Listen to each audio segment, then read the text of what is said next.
Welcome. You are tuning in into the Inspirame Latina podcast, brought to you by the Inspirame Latina Foundation and Coach Yudy. This is your portal to insightful and authentic conversation. It is a place for warrior women to empower one another, break limits, build community, and let our voices soar. Because we believe that empowerment begins with a conversation. Are you ready? Hello, everyone. This is Yudy Veras Bueno, your host for the Inspirame Latina podcast. And today I'm thrilled to have this amazing guest, Karina Muller. Karina, she's Argentinian, boo. Okay, this is our nuestra primera guest who is from the Argentina. And isn't that something? I love you having you here, Karina. Karina, you have an extensive experience in sports health and then holistic health. I know that you work for a long time in sort of like the one-on-one space. You became a Reiki master, I believe, and you did essential oils, and then you move into a bigger like corporate setups and all that. And so it's so interesting. First of all, how you evolve from like being in sport to holistic to like bring it all together into this corporate arena. And so my first question for you is tell us a little more about you and how like being a Latina had shaped this journey of like almost reinventing yourself in a way. Is that correct? Yes, I think like every Latina, it is who we are, right? It plays a role in everything we do. I think it's in our DNA and it's in our role. So, I have been an athlete my whole life, and I've cared about health and nutrition and sports and lifestyle. And for many years, I was in the corporate world, living on multiple continents and traveling like a crazy woman, and spent a lot of time in Asia and South America and Europe. And I always said that one of the few things that kept me relatively sane, not obese, and to be completely crass, not addicted to drugs or alcohol, was to have some sort of wellness routine, right? And I was that crazy person that would land in Hong Kong and go to a gym to deal with jet lag, right? And so it's been inherent. And after many years of doing this kind of life, I sort of woke up one day and was like, okay, now I'm burnt out and exhausted. And what can I do to help other people not get burnt out and exhausted? And so I took some time and did a lot of studying and working in hospitals and working with patients and um, really learning this whole idea of integrative medicine and bringing in stress management, mental health, exercise, nutrition, all these things together. And I thought, like you put perfectly, when I created Maripossa Wellness, I thought, oh, I want to work one on one with people. And then I realized after working a number of years in hospitals and with patients that someone needs to take care of the caregiver that takes care of others. And so I moved into supporting employees of hospitals and then corporations and then the tech world and finance and kept going. And one of the reasons I named my company Mariposa Wellness is because Mariposa goes through a transformation from a caterpillar to a butterfly. And my goal is to help people transform their health and their mental well-being. That is awesome. And it's awesome because sometimes in our community, I don't like to generalize, but when it comes to like mental health and really taking care of yourself, like this is whole, especially for women, this need to self-sacrifice, to put everybody, first. It's very challenging for women to invest in themselves, to invest in their mental health, to invest in their physical health as well, because health is everything. It's soul, mind, and spirit. And so tell me a little bit about that experience. I know that, working with patients at that moment, like people understand, okay, I need help. But for somebody like you were pretty healthy woman in terms of like, living your best life as a professional, traveling in this like demanding jobs. For many women, that's their reality. And yet they still think that they don't have time to take care of themselves. Like, well, like let's start there with our women's, and like what is your take on that as a Latina, this whole idea of self-sacrifice and not taking the time for yourself? I love this question and I love this topic. And I think I could talk to you about this topic for hours and hours and hours and never end because the Latina guilt is real. The Latina feeling like I'm superwoman and I have to do it all and I have to excel at all of it. And I always say there's a very special sauce to being the eldest daughter Latina, ooh, which I am. And, I had one of those mothers that was like, no le digas a tu hermano because what am I going to give him to eat? And I'm like, what are you feeding me? Like, what's happening? Like, you become, it's like a whole unique role. So I, and that's a big part of why I said being Latina seeps into Mariposa Wellness in every angle and being a woman, because there is this thing of you have to, it's so Latina innate to take care of everybody. Like nobody says to you, you have to do this or that. It's just expected of you. It's expected that you take care of your parents, your grandparents, your children, your siblings. It's just an expectation. And then there's a sense of guilt of, what do you mean you need to take a bubble bath for you? Okay? ¿Qué es Like esto? what? Mira, uno no tenemos tiempo para eso. Exactly. And Who's it's so gonna one cook of for the kid? Even though you exactly. just came back from Hong Kong. I mean, come on. Do you know? I had that mom that taught me to clean for the cleaning. I'm like, what? What? No, no, no. I was like, what's? Why are Like, we what are we doing this? doing here? Like, why do I have to clean this? The ladies are coming to clean. Dang, dang. I still do it. You need till this day. I still do it. I watch my grandmother do it. I watch my mother do it. I do it. It's like, so yeah, it's like there's so many things that are seeped into our DNA. But the mission statement of Mariposa Wellness is create a toolbox for yourself that's simple, easy, and accessible and can be done in 5 seconds, 10 seconds, 10 minutes, or 15 minutes. So it's about the simple little things that you can do throughout your day or your evening to take care of yourself in order to better be present for everybody else and everything else.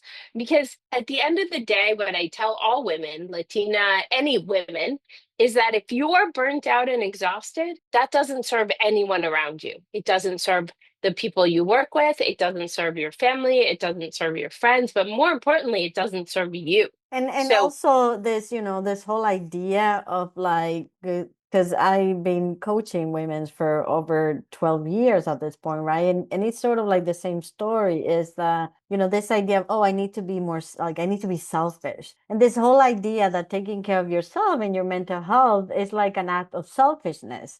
And the reality is like one of the questions I ask them is like, who's benefited when you are stressed, when you're anxious, when you're burnout? Like you cannot be really there for anyone at this point. And so how do we break through this idea of like investing in yourself is selfish? For our women to really understand, because if you tell them they need to invest in their kids, they need to invest in their home, they need to invest like somebody else, usually they're okay with, they'll do more.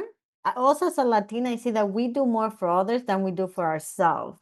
Like, how do we always. start shifting that paradigm to the understanding that investing in yourself is not selfish, but everybody will benefit if you're doing better? 100, that exactly that statement. You have to figure out ways to convince them to do that statement.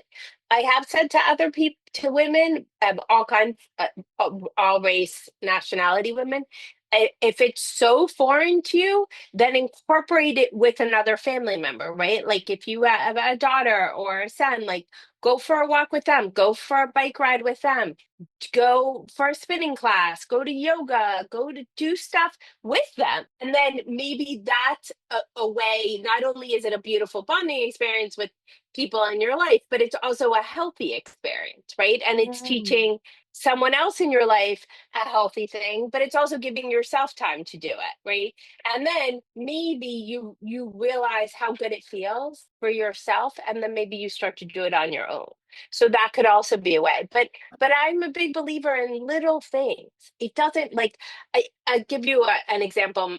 my cousin was complaining to me a couple months ago that everything hurt, and she wakes up and her whole body is in pain, and she's really stressed, and she's got an 8-year old and a full-time job and husband, and I said, Silvina, this is very easy. And she was like, what do you mean? I said, you love music and you love to dance. She's like, yes. I said, okay, here's my challenge for you. Every morning before, or even with Eric, her son, who loves music, get up and dance. Put on your favorite song, and for 3 minutes or 5 minutes, just move. Allow your body to I let love that. go And of the night I do before. that. I do that. Like when I'm, for instance, like when like I do gardening, right? And I love gardening. And so I put music to sort of like even like enhance more of that experience. Or just when I feel like things are a little overwhelmed, I put music, un merenguito, una bachatica, to dance and to sort of release. And we forget that we had so many things that we can use that are not complicated. So I love that simplicity, and I'm also a gal of like simplicity. Like give it to me simple. So I love Yeah. that. My people around me joke that my middle name is practicality and practical. I like listen, I'm the first person that loves Pilates and we're fancy reformers and all these things. And I love to ski and play tennis and all these things. They cost money, of course. But what I'm telling you is you have things available to you at your desk, in your garden. Walk outside, take 10 breaths. Doesn't cost anything. Get up from your desk, walk around your desk. Yeah, There's put all some these, put an alarm clock so that you can get up every 2 hours or so, right? Like it's yeah. those are easy things you can do.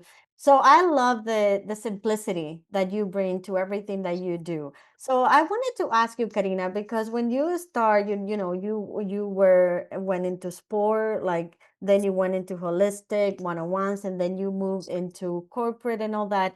A lot of women, they want to scale up, they want to be able to serve like bigger audience like corporations, but they feel stuck, they don't know where to begin on that process. What would you tell them, like in your case, how that process took place? It was more like an intuitive process, or was something intentional? Oh my God, I love that question. That's a great question. It was both. It was very much both. It was sort of an organic progression too, and I think that's where the intuitive part came in. And then intentional is because I felt the intuitive sort of organic progression. And I was like, oh, there's an opportunity here and there's a need. And I can do this. I think also as women, one of the biggest issues that we tend to have as women too is this idea of imposter syndrome, or I don't think I'm enough, or I don't think I can do it, or no, that's for her. Like one of my favorite stories is when I sat down my Matista father and one of my brothers, and I said, I'm leaving the corporate world and I'm going to create Maripossa Wellness, and it's about integrative medicine and therapy. Yudy, they both looked at me and they said, you're going to starve. How are you going to survive? Oh my God, that sounded so much like when I decided to leave corporate to do this work. And my family, they couldn't understand what it is that I was trying to do. They were Yeah, like, why can't you just do that while you work? Like, that's not a real job. Like, exactly. just like that. Yeah, exactly. And I was like, 15 years later, people, come on, let's go. But I think it's in general as women, I think whether you're, again, women, doesn't matter what your background is, what your race is, I think there is an element that we have to be perfect, right? Like it has to be, all the planets have to align, the job description has to be perfect. I have to hit every bullet point. What do you mean? And men have this ability of like, well, I hit 50%, I'm good. I'm gonna go do it. I'm gonna go pitch it. I'm gonna win the business. And women are like, wait, the deck's not perfect. And if it's not perfect, well, they're gonna figure it out. And it's like, no, Yeah. you gotta swim with sometimes. And listen, we all fail. We're all human beings. You're going to go through ups and downs. You're going to go through failures. You're going to go through highs and lows. You're going to have major success and not, right? And I've spent a lot of time in my career also speaking to younger people, college and graduate students. And I say to them, listen, entrepreneurship and starting your own business is not for everyone. And that's okay too. You can be a super successful corporate person and that's amazing. Or you can be an entrepreneur, but know that there's a lot of highs and lows and a lot of questioning. And so, but as a woman and a Latina, I think the fastest rate of success in business right now are Latina small businesses in the United States. I So believe if so. you, I mean, the statistics they show, like, yeah, we that's what they're are showing. the faster growing group when it comes to launching small businesses. Yeah. And So, in making the biggest impact on the economy. So if you are a Latina out there and you have an idea and you have a thought and you have a business, go for it. If you believe in yourself and you really believe there's an opportunity in the market, I know it's hard and I know we question ourselves every moment of every day, but at a certain point you have to listen to your gut and you have to believe in yourself. and the other thing that I hear a lot is like, well, Judy, I know I want to serve the Latina community, but then these women's, they don't understand what it means. There is a lot of education that needs to take place. And it is true because we are a culture that demands a lot of in order for you to hire somebody, like you need to get to know that person. The trust is not there, like 100%. So you have to gain that trust. But do you see that there is a benefit in actually creating this relationship? And I think that there is a part of honoring who we are as a community as well, to be able to serve the community. 100%. We have to serve each other. If we don't serve each other, no one's going to serve us, right? And the truth is, we understand each other better than anybody else understands us, right? We are part of this community. It's in our DNA. It's who we are. When I say to you, you instantly, when I said being the eldest daughter of a Latina family, I didn't need to say anything more to you than that, and you got it spot on. When I said my father, my brother's reaction, you got it in a second, right? There is that instant connection, that instant understanding that creates that bond, right? And that level of trust. I think we have to be able to trust each other too. And sometimes, unfortunately, and this may be a little controversial to say, but sometimes our community can be a little bit more competitive than not. And as Latinas, sometimes we compete versus unite. And Yeah, I I mean, think that's, I think that we need to kind of, first of all, I always say we don't have the luxury to continue doing this to each other. We really don't. We no, live in a space right now that we're fast, like we're growing really fast. If you have something, like if you are really good and expert of doing something, you really need to go out there and offer your services because other people are going to take that space that really don't understand the community. And the other thing as women's is like, let's stop this competition and let's start working together because together. sometime and yes, it is controversial, but sometime a Latino is another Latino can be the worst enemy of another Latino. You know what I Yeah, mean? We can be each other's worst enemy because there's a little bit of envy, a little bit of this sort of like toxic competition. And honestly speaking, we don't have the luxury to continue doing that. no. Especially because there's so much in the line, like our kids, our next generation, each other's, like we're going to be doubling our population in a few years. And so if we don't do something about to, helping each other's growth, like who's gonna do it, right? Right. And I think we need to inspire the upcoming generation of Latinas. We need to show them they can do it too, and they can do it better, and they can be even more successful than Mm-hmm. us. A hundred percent. We can help them pave the path, and we can support each other. And we should be buying from each other. We should be contracting each other's services. We should be recommending each other's resources. We should be doing that. And Yeah. and that's how our we're going to continue to be successful, and it's going to be create that generational wealth, and that it's going to keep going And there's from a space for everyone. You know what I mean? yeah, There's a space because like, if you look at the statistics of our population, like we are growing in population and in number, right? So we need an army to really to educate and heal each other. Is there is a space for everyone. So I really love that sense of let's work together rather than working against each other, because we no tenemos, like, honestamente ya no tenemos ese, como no nos podemos dar ese lujo. Lamentablemente no nos podemos dar ese lujo. Y además, honestamente, it looks really bad. It looks Yeah, bad. It's like a it bad does. rep for each other. Why are we doing this? Yeah, and why do we I want one day for the next generation of Latinas not to ever have to have this conversation.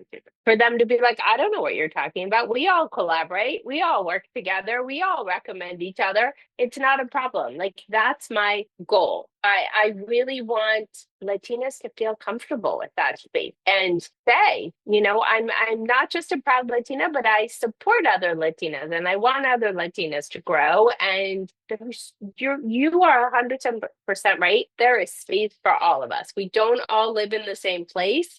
We don't all come from the same country. We don't all, there is room for all of us to support and collaborate with each other. Yeah.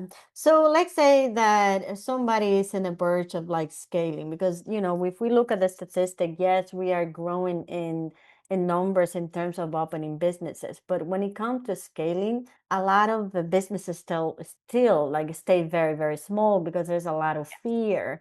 Through all the interviews that I do and working with these amazing women, I see that there is a combination of lack of resources or not just understanding. In your case, in order to scale, to offer your services to like corporations and hospitals and all that, like what are the resources that you found that work for you, and what can you tell these women who really want to make a bigger impact? Advisors, don't be afraid to ask questions. Don't be afraid to seek advice. Don't be afraid to have people around you that have done it successfully and ask questions. And people will support you. And that doesn't have to be other Latinas. That could be Latino men, that could be men, women. It doesn't really matter. I think a key thing is education. Educate yourself, inform yourself, and find advisors. I think you're 100% right when you say they remain small out of fear, or I think sometimes the fear is because it's a lack of knowledge, Yeah, right? It's there's a a lot lack of that. of a lot of us are first generation or even second generation, but of immigrant parents that maybe didn't teach us those things or expose us to those things, or we didn't maybe get it at university or graduate school. And so I think a lot of it is a lack of understanding because we don't have the education, right? And it's like, well, if I want to scale a business, do I need a small business loan? Do I need an investor? Do I need a contract? How do I scale that bigger contract? What do I ask for in that bigger contract, right? Like what are my stipulations? What is compliance? What do I have to do with compliance? Like Mm. I think there's a lot of that educational piece that we as women and Latina women sometimes shy away from because it's scary because no one explained it to us. But And we have been, the other thing is, sometimes not asking the question because you don't want to sound like you don't know, or that, yes. you know what I mean? Like it's like, oh, if they know that I don't know, then they're gonna take advantage of me. So there's a lot of distrust as well. Yes, but the flip side of that is if you don't ask the question, they will take advantage of you. Exactly. There you go. And So when they take advantage of you and then you've lost part of your business or it hasn't grown or you didn't get paid enough money for that contract, that's a really tough lesson to learn, yeah. right? And so I think there's different ways to ask the question too. There's many, many ways, and I'm sure Judy, you know this, to ask the questions where you don't appear like you don't know. It's just an exploratory informational conversation, right? And there's Exactly. ways to phrase things Or the that other thing I always said is like it's also okay to be vulnerable, like with the yeah, right person, because yes. sometimes you just need to come clean and say, listen, this is my situation and this is where I am. now, and I would love for you to mentor me. Like it can be as easy as that, really. Because Yeah. sometimes I believe it like we need to exercise vulnerability in the right spaces and with the right people. Right. I mean, there have to Yes. be a level of trust in order for you to be vulnerable. I'm not saying you're gonna do this with everyone. No. Right. But I think that we do have this sort of like because it's part of our culture that we were ingrained to like figure it out on your own. Don't, like los trapitos sucios se lavan en la casa. No, no le estés diciendo todas tus cosas a todo el mundo. So, there's a lot of mistrust in our community. And then we, like you said, then we make a lot of mistakes because we don't know, because we are afraid to ask. Right. And like I said, it's okay also to go outside of our community for help and then bring that knowledge back. That's okay too. But there's a lot of incredible knowledge within our community too. And we need to tap into that with each other I too. love that. And I think there's a lot of incredible resources, incredibly successful Latinas in our community that don't get enough credit, aren't exposed enough, and we don't speak to enough. This is And why I'm doing this, Bear, so that we can bring the brilliance Latinas and we can like talk to them and yes, talk to each other because we need to tap yeah. into that. So the cafecito that I'm doing next week is with the person who introduced the two of us, because Oh, I think she's a brilliant Latina who is an incredible resource and has a ton of information to help people scale and grow and has an incredible so understanding. I guess she's gonna be our next guest in the podcast. So now let's You shift a little bit of the gear. I know that you work with a lot of corporation in terms of integrating the next generation into the Mhm. workforce, and we have different generations coming and working together now. And I actually doing a podcast with moms and kids about sort of like I call it the two words, like meaning how this generation they sort of whether it is at home or at work, how they collapse sometime and there's like misunderstanding. And one of the things that I get is like a lot of these kids for young professional, they say, well, we get blamed for everything, and I don't think that's fair. So tell me a little bit about your experience with this different generation colliding or coming together into the workspace, the misunderstanding, and sort of like can we demystify, like, are they really to blame for everything? Because I don't agree with that. No, it's just fun to blame them for everything. That's all. Just Guatemala, fun. eh? Let's Guatemala. just blame Gen Z for everything. It's fun. No. I think it's a matter of openness and having empathy for each other and having kindness for each other and having an understanding, right? And I think it starts from the basis of understanding different generations are informed by different things. And they are, so when I go into companies and I teach multi-generational communication, and active listening and how to co work together, right? I do a lot of what you said, the demystifying the myths, right? Like, okay, let's face them head on. What is your impression of a Gen X or a millennial or a Gen Z or a boomer? Let's talk about it. Let's understand, right? And like, I give you a great example. This young woman was complaining because, and you'll be able, anybody listening to this will be able to relate to this. She was like, I can't take it anymore. My supervisor wants me to print everything out. Why am I printing everything out? I emailed her, I gave her the information, and she still wants me to print it out, Like, I right? don't see the point of doing that. Exactly. And so, Everything is digital now. right. And I said, okay, I understand your perspective. Like, I get what you're saying.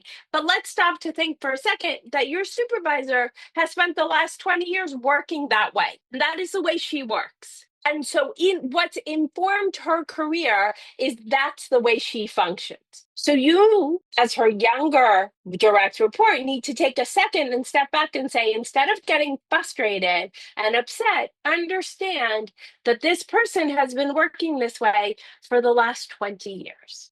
So Mm. maybe walk into her office and have a conversation and say, I don't understand why you need me to print everything, but I understand that this is the way you've worked.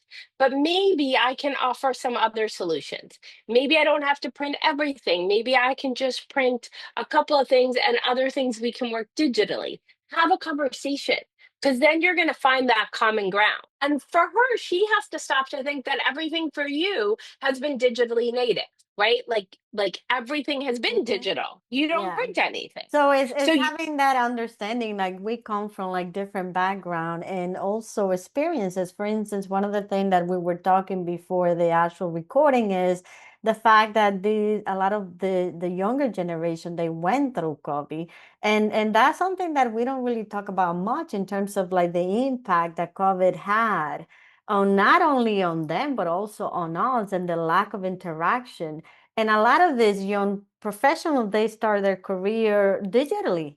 I mean, everything is digital. Like some of them never go actually to an actual workplace, right? And so, in terms of like COVID and how it impacted us as a conglomerate, as a collective, like tell me a little bit of what have you seen, how that really like what are the consequences of that? So one of the biggest myths there is out there is that Gen Z doesn't want to be in an office, and that is not true. Mm. They want human interaction.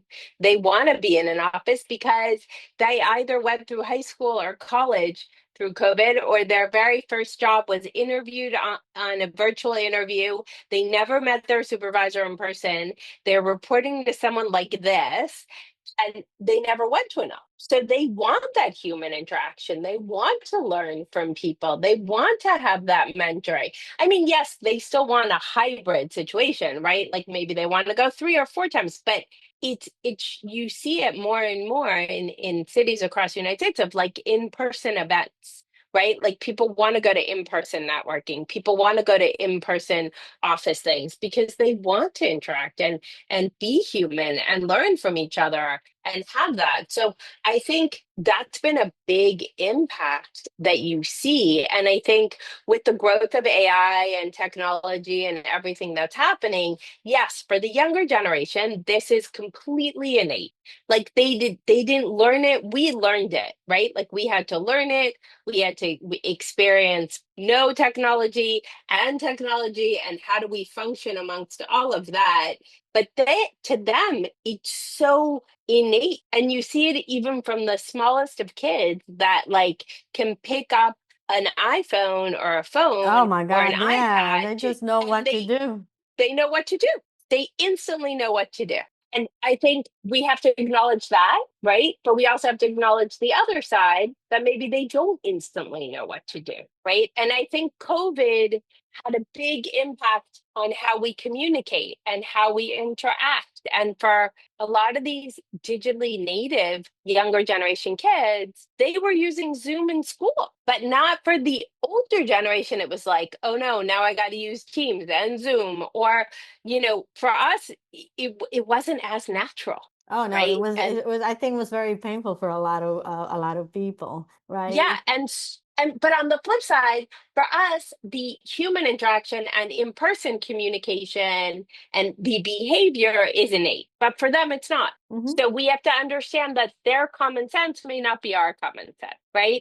And we have to, again, it's about finding common ground because when you find a common ground in companies amongst all the generations, you're going to get better performance from your people. You're going to get people more successful, but more importantly, you're going to get happier people because they're That going is to a want to hundred collaborate. percent. 100% is part of like the need for belonging, right? The need to feel like you're part of something that you accepted.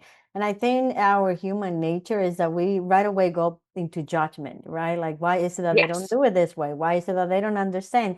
And we sometimes forget just to ask simple questions, right? Going back to simplicity, just ask simple questions. Let's right. not assume that the person knows. Let's just not So, assume. Let's see that, let's assume that they don't know and then just have a conversation. It's as right. easy as that, right? Right. So what I've been talking a lot about lately, and I learned this expression from one of my colleagues that I've taught with, which is assume means you make an ass out of you and me. Yes, 100%. I So love like this. I love this Don't assume conversation. you know my story, and I'm not going to assume I know your story. But there's ways to ask questions. Whether you're a small business owner, an entrepreneur, a young employee, an older employee, there's ways to ask questions. There's ways to learn. There's ways to grow, and there's ways to collaborate. And you can set expectations. Expectations are fine. It's not a bad word to set expectations. Like, here's as a younger person, you can go to your supervisor or manager or whomever and say, what are your expectations? How do I 100%. learn? Or like, how can I help you, instead of like trying to tell somebody, like, and this is also for even moms, like young mothers, instead of just trying to tell someone like all the time what to do, it's like, how can I help you? Tell me how I Yeah, can help you, like simple questions like that. Okay, Karina, listen, we can speak forever. I love speaking to you. You are a wealth of knowledge. I mean, you have been doing all this different facet of in your life, and it shows that, like, como yo digo, la experiencia no se improvisa.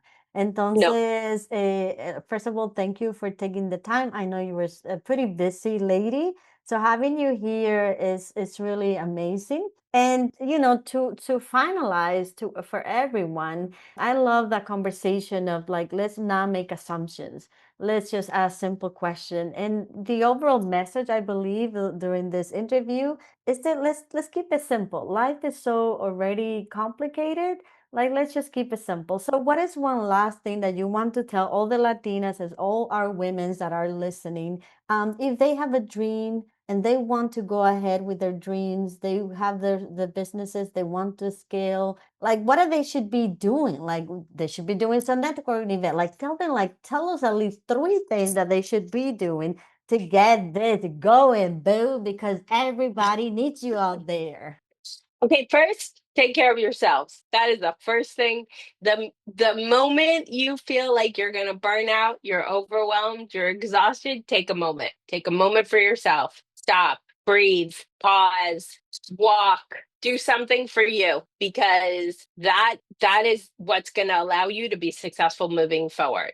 So always remember to take care of you.